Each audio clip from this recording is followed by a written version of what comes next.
The F1 season is upon us. The Bahrain preseason testing is underway and F1 fans are keenly watching to see what their team offers. News from most camps has been positive, with Ferrari fans, according to reports, having the most to look forward to. Stick around to find out what part of the Ferrari car has caused an uproar and what Ted Kravitz thinks Ferrari is pinning all their hopes on.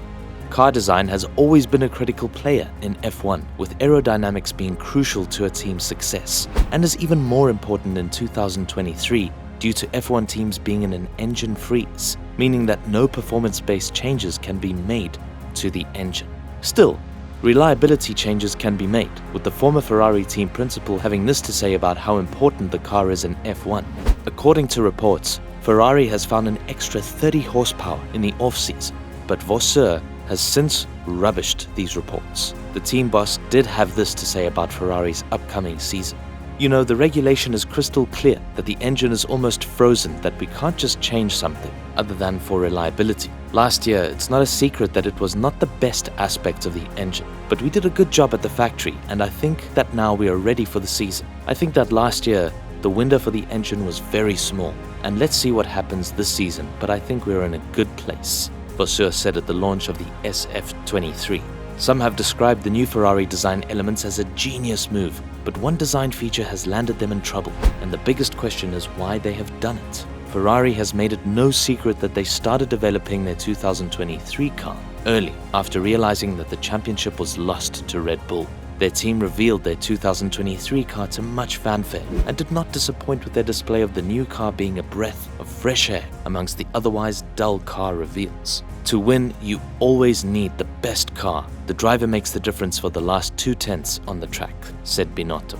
Ferrari suffered an infuriating 2022 season, with early season optimism turning into end-of-season despair as the team shifted focus to 2023 in the hopes of winning the title. Several key issues let Ferrari down, with strategy being one and engine reliability being another. One change that got Twitter and the news in an uproar was the new front wing, with many Mercedes fans taking particular interest in the design of the Ferrari's wing, as it resembled a very similar design that they tried to implement in 2022, which got quickly shut down by opposition teams and didn't even make it to the track.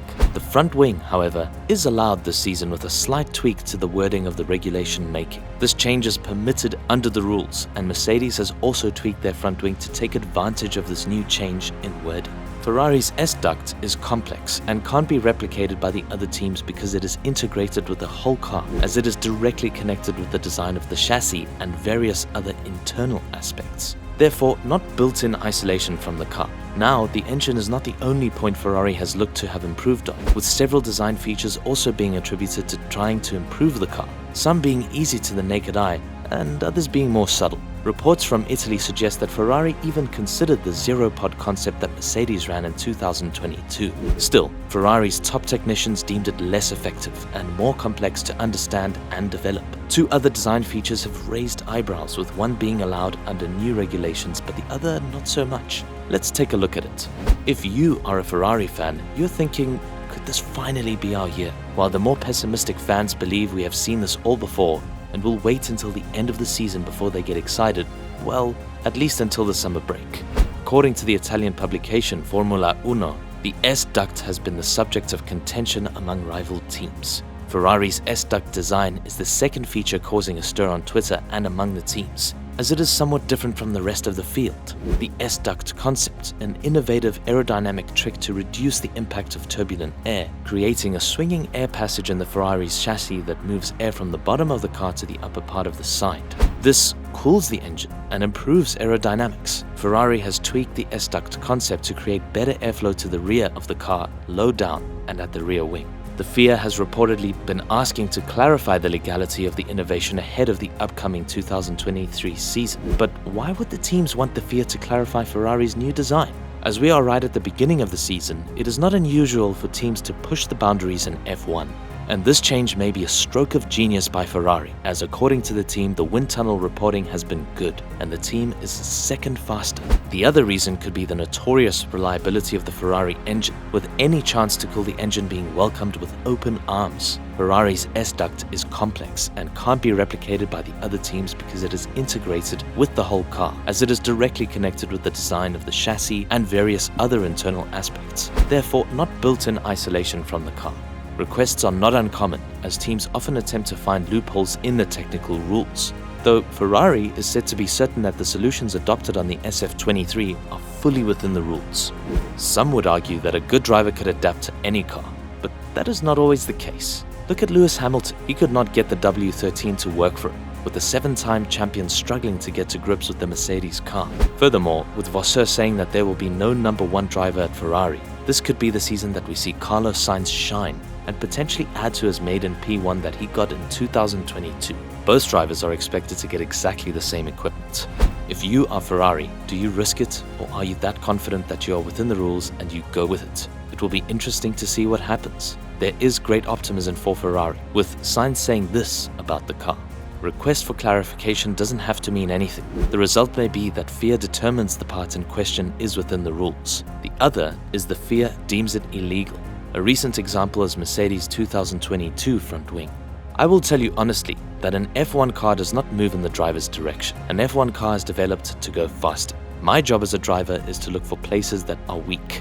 I then give feedback, just like Charles. I'm optimistic, and I hope that this year things will be a bit faster. During the difficult moments, I managed to adapt and made it. A bit slower than I would have liked, but I adapted. I'm sure I can go on again and have a good start, said Sainz. Sky Sports presenter Ted Kravitz believes Ferrari is in with a shout, saying this about the Scuderia title hopes. I've got high hopes for Ferrari. I think they can be up there and sustaining a championship challenge for Red Bull all season long. I'd like to think it's going to be very tight. It's going to go down to the last race between what eventually will be Charles Leclerc potentially and Max Verstappen. I don't think it will, but something interesting I think is that we do have the new boss, Fred Vasseur, Kravitz said on Sky Sports. The FIA and Ferrari have not yet publicly commented on the situation. In all likelihood, Ferrari will run the test days in Bahrain this week with the current design. Should the FIA indeed rule that the part is not within the rules, Ferrari will have to develop a new design which has thus been given reduced testing time. Ted further highlighted what he thinks Ferrari is pinning all their hopes on, with the presenter of Ted's Notebook saying that this is both a blessing and a curse for Ferrari. I think they are relying on their perfection of the power unit from last year and pinning their hopes on that. Now that's fine as long as their testing work over the winter on the dyno actually proves that they've got on top of the reliability issues of 2022. But if they haven't got the car or anything particularly outrageous or adventurous to rely on back there, said Kravitz. What do you think? Will Ferrari get away with their S-duct design? Comment below. If so, make sure to drop a like and subscribe to see you in the next video.